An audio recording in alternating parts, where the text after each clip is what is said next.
And so we come to the final sections that are very different from chapters 1 to 8. Each section is a kaleidoscopic collage of poems and images about the future Messianic kingdom. So the first one, chapters 9 to 11, describe the coming of the humble Messianic king who's riding a donkey into the New Jerusalem to establish God's kingdom over the nations. But then, all of a sudden, this king, he's symbolized as a shepherd over the flock of Israel, and then he's rejected, first by his own people, but then also by their leaders, who are also symbolized as shepherds. And so God hands Israel over to these corrupt shepherds, and it raises the question, will Israel's rejection of their king last forever? In the final section, chapters 12 to 14, say no. It's another mosaic of poems and images about the future Messianic kingdom. And they depict the New Jerusalem as a place where God's justice will finally confront and defeat evil among the nations. It's very similar to the same themes in Prophet Joel or Ezekiel. But then God also will confront the rebellion within the hearts of his own people. He's going to pour out his Spirit on them, he says, so that they can repent and grieve over the fact that they have rebelled and rejected their Messianic shepherd. The final chapter concludes with the New Jerusalem as the gathering point for all of the nations. And then this city becomes a new Garden of Eden, and there's a river of living water flowing out of the temple, bringing healing to all of creation, and that's how the book ends. And so Zechariah just leaves you to ponder the connection between chapters 1 through 8 and 9 to 14. And the point seems to be that this future Messianic kingdom of the book's second half will only come when God's people are faithful to the covenant, the point of the first half. Reading the book of Zechariah is a wild ride. These visions and poems are full of startling imagery, and they do not follow a linear flow of thought. And that's part of the point. It's like history and our lives. It doesn't always fit into neat, orderly patterns. But the prophets offer us glimpses of God's hand at work, guiding history towards his own purposes. And so ultimately, Zechariah invites us to look above the chaos and hope for the coming of God's kingdom, which should motivate faithfulness in the present. And that's what the book of Zechariah is all about. Zechariah 10. Ask rain from the Lord in the season of the spring rain, from the Lord who makes the storm clouds, and he will give them showers of rain, to everyone the vegetation in the field. For the household gods utter nonsense, and the diviners see lies. They tell false dreams and give empty consolation. Therefore the people wander like sheep. They are afflicted for lack of a shepherd. My anger is hot against the shepherds, and I will punish the leaders. For the Lord of hosts cares for his flock, the house of Judah, and will make them like his majestic steed in battle. From him shall come the cornerstone, from him the tent peg, from him the battle bow, from him every ruler, all of them together. They shall be like mighty men in battle, trampling the foe in the mud of the streets. They shall fight because the Lord is with them, and they shall put to shame the riders on horses. I will strengthen the house of Judah, and I will save the house of Joseph. I will bring them back because I have compassion on them, and they shall be as though I had not rejected them. For I am the Lord their God, and I will answer them. Then Ephraim shall become like a mighty warrior, and their heart shall be glad as with wine. Their children shall see it and be glad. Their heart shall rejoice in the Lord. I will whistle for them and gather them in, for I have redeemed them, and they shall be as many as they were before. Though I scattered them among the nations, yet in far countries they shall remember me, and with their children they shall live and return. I will bring them home from the land of Egypt, and gather them from Assyria, and I will bring them to the land of Gilead and to Lebanon, till there is no room for them. He shall pass through the sea of troubles, and strike down the waves of the sea, and all the depths of the Nile shall be dried up. The pride of Assyria shall be laid low, and the scepter of Egypt shall depart. I will make them strong in the Lord, and they shall walk in his name, declares the Lord. Zechariah 11. Open your doors, O Lebanon. that the fire may devour your cedars. Wail, O cypress, for the cedar has fallen, for the glorious trees are ruined. Wail, oaks of Bashan, for the thick forest has been felled. The sound of the wail of the shepherds, for their glory is ruined. The sound of the roar of the lions, for the thicket of the Jordan is ruined. Thus said the Lord my God, become shepherd of the flock doomed to slaughter. Those who buy them slaughter them and go unpunished.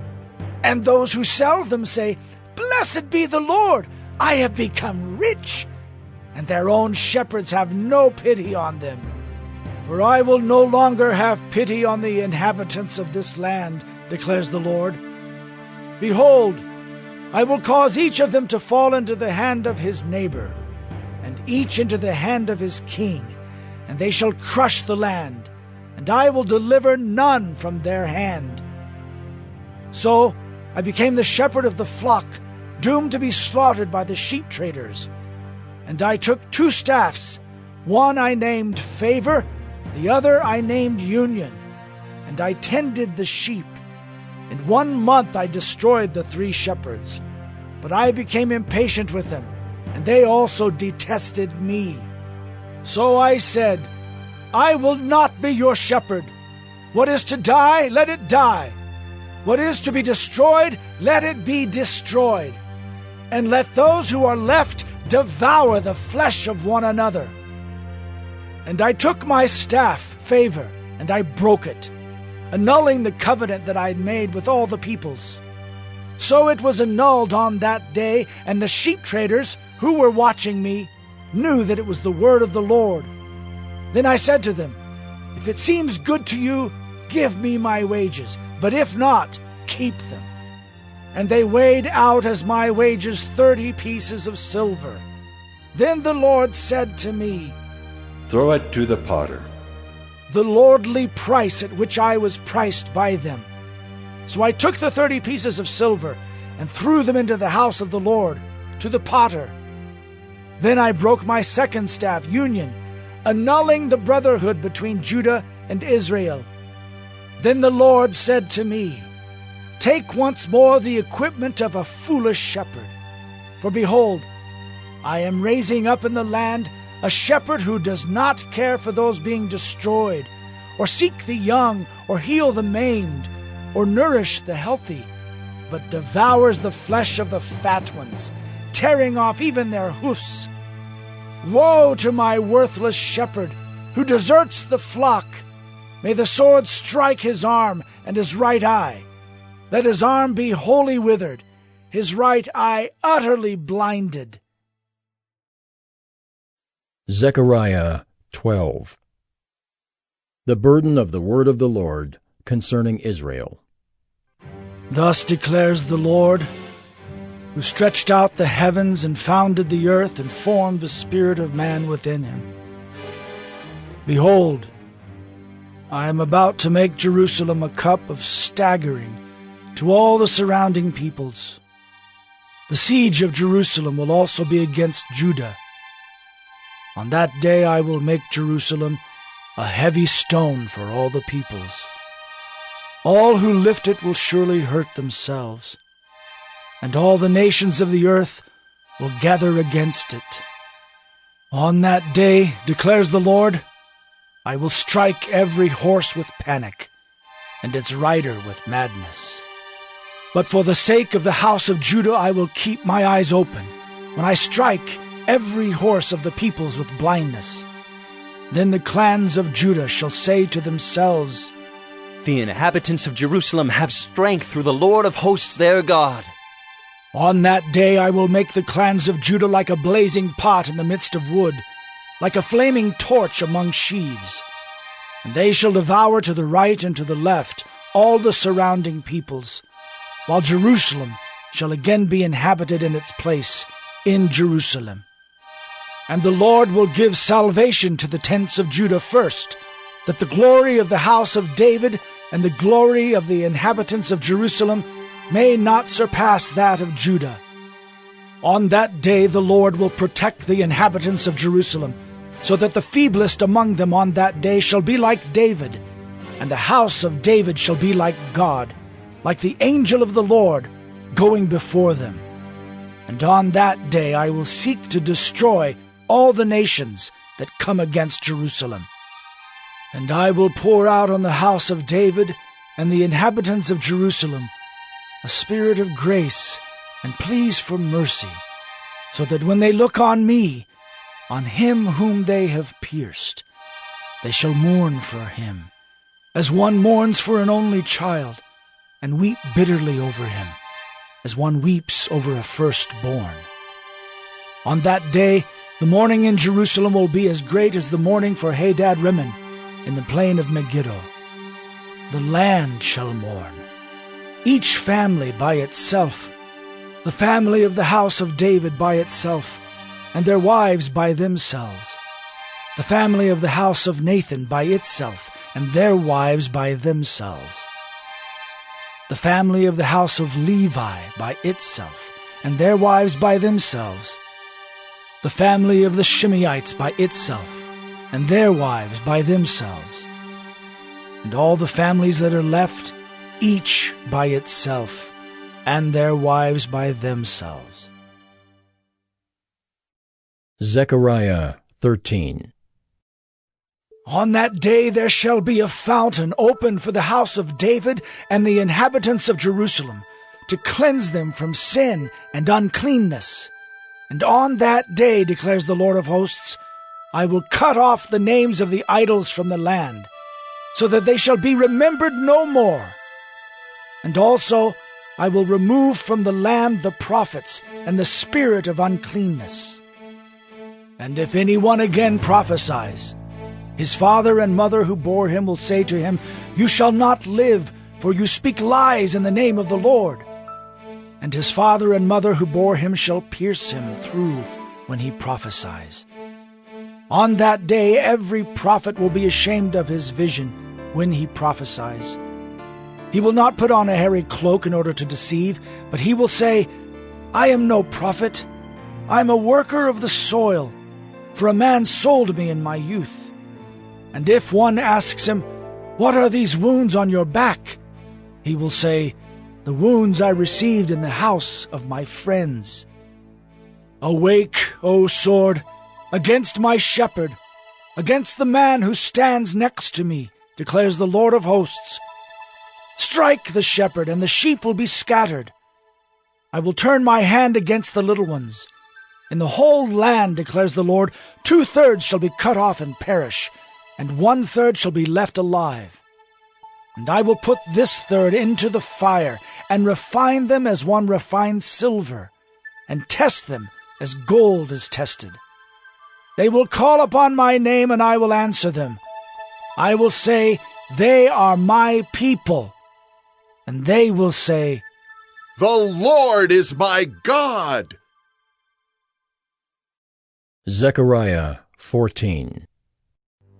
Behold, a day is coming for the Lord when the spoil taken from you will be divided in your midst.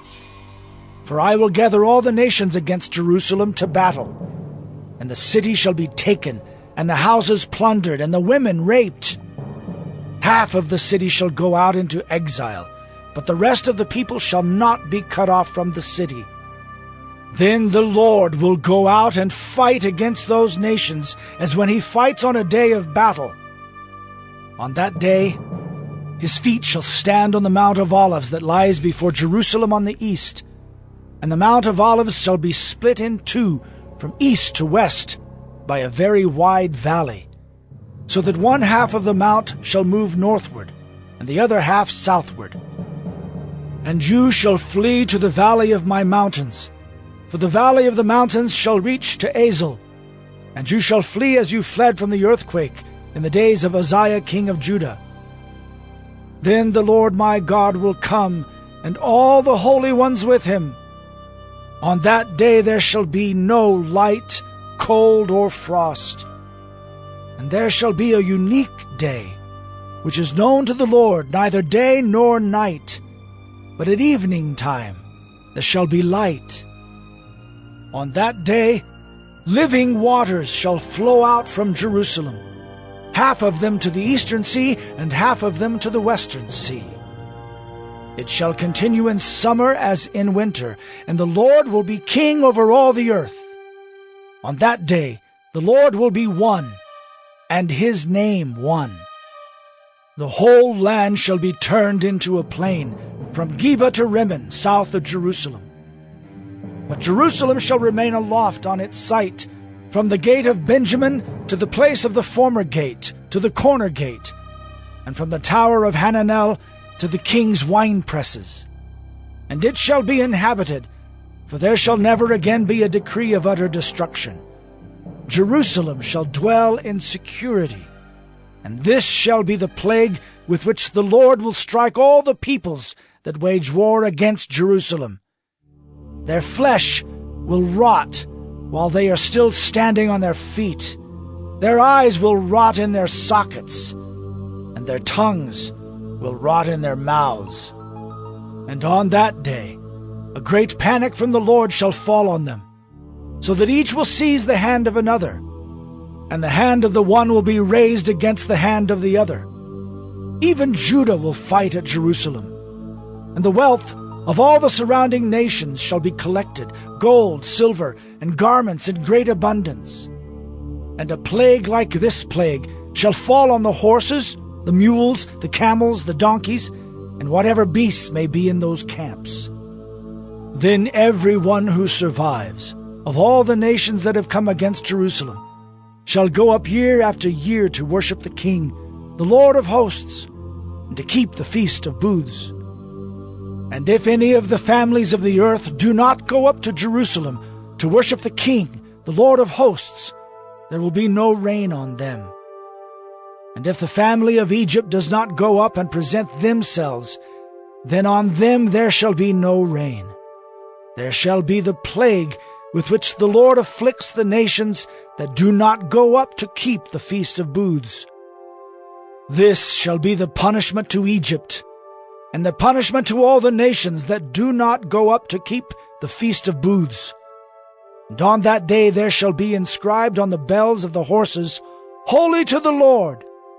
And the pots in the house of the Lord shall be as the bowls before the altar. And every pot in Jerusalem and Judah shall be holy to the Lord of hosts, so that all who sacrifice may come and take of them, and boil the meat of the sacrifice in them. And there shall no longer be a traitor in the house of the Lord of hosts on that day.